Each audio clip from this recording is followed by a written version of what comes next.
এই কালারটার নাম হচ্ছে মেকা, এবং এখানে তারা একটা স্পোর্টস লুক দেওয়ার চেষ্টা করেছে, দেখতে জোস লাগে আসলে। এর হোম বাটনটা আবার দেখছেন একটু বোল্ড করে দিছে, এটা মানে একটু অরেঞ্জ টাইপের, যার ফলে একটা কন্ট্রাস্টি ভাইব দেয়, সুন্দর লাগছে এই জায়গাটা।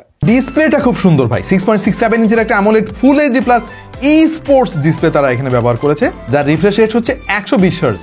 2000 নিটস পিক ব্রাইটনেস ভাই আপনি পেয়ে যাচ্ছেন। তো ব্রাইটনেস যথেষ্ট ভালো, ইনডোর আউটডোর স্ট্রাগল ফ্রি আমরা ব্যবহার করতে পারছি, এমনকি একদম ডিরেক্ট সানলাইটেও কোনো সমস্যা হয়নি এটা ব্যবহার করতে গিয়ে। আবার ছবি তোলার সময়ও ব্রাইটনেস জনিত কোনো প্রবলেম আমি ফেস করিনি। এটা ডিসপ্লেটা সলিড ফ্ল্যাট ডিসপ্লে, যারা গেমিং করেন এটা ডিসপ্লের মাহাত্ম্যটা আপনারা বুঝতে পারবেন।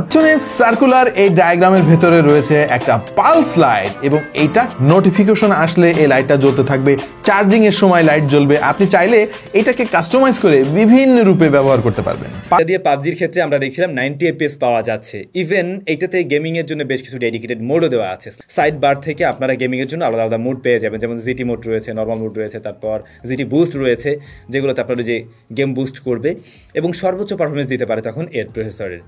ল্যাগিং এরও দেখা পায় না, এবং সব থেকে বড় ইন্টারেস্টিং বিষয় হলো ফোনটা খুব একটা হিট হয় না।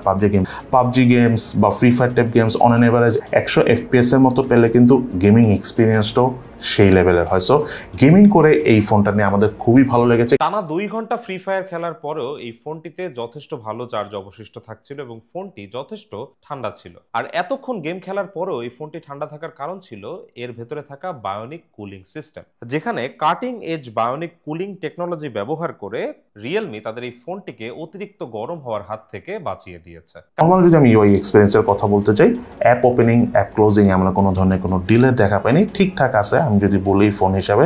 তার পাশাপাশি মাল্টিটাস্কিং পারফরমেন্সও অনেক ভালো ছিল, এবং ওভারঅল আমরা ইউআই থেকে কোনো ধরনের কোনো ল্যাগিং এর দেখা পাইনি এই ফোনটা ইউজ করতে চাই। সমস্যা নেই। পাতলা ফোন হওয়া সত্ত্বেও রিয়েলমি এই ডিভাইসটার মাঝে 6000 mAh এর ব্যাটারি দিয়েছে, কারণ সেটা সিলিকন কার্বনের ব্যাটারি।